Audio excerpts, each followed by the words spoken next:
Pape Matar Sarr qui est avec nous. Bonsoir et félicitations. Félicitations.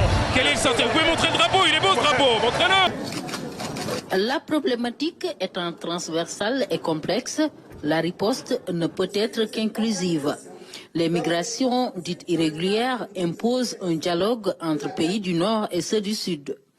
C'est dans cet esprit que la Chambre des députés du Parlement italien pose le débat.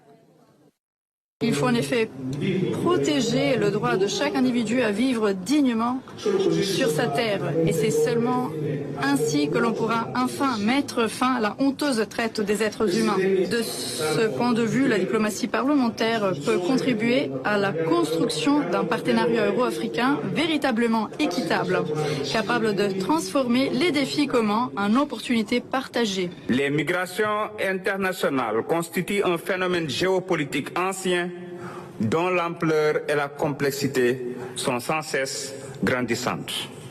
Ce phénomène engendre de multiples problèmes que nous devons résoudre en initiant des politiques de migration planifiées, mais aussi en créant un cadre de gouvernance des migrations coordonné et mieux géré. L'invite du président de l'Assemblée nationale du Sénégal est aussi de regarder d'un autre œil le phénomène. Si bien illustré par les paroles du pape François qui invitait à regarder les migrations avec confiance, soulignant que les migrants enrichissent les sociétés qui les accueillent. Dans cet esprit, nous appelons à construire des politiques migratoires qui accompagnent les personnes en situation irrégulière. Nous plaidons pour la régularisation, l'octroi de visas humanitaires et le regroupement familial.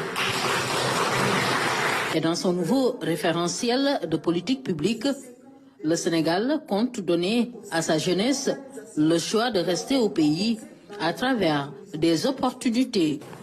Il s'agit aussi d'un devoir qui s'incarne dans une politique ambitieuse de création d'emplois, d'insertion des jeunes et de valorisation des compétences de la diaspora, conformément à l'agenda de transformation nationale Sénégal 2050. Ce message s'adresse à la jeunesse du Sénégal et du continent. Il est possible de contribuer activement au développement de nos communautés sans être contraint à l'exil. Le droit de rester est le thème de cette conférence qui se tient en prélude à la Journée mondiale de l'Afrique célébrée le 25 mai. Deux panels ont permis d'échanger sur le contexte géopolitique et les investissements sur le continent africain.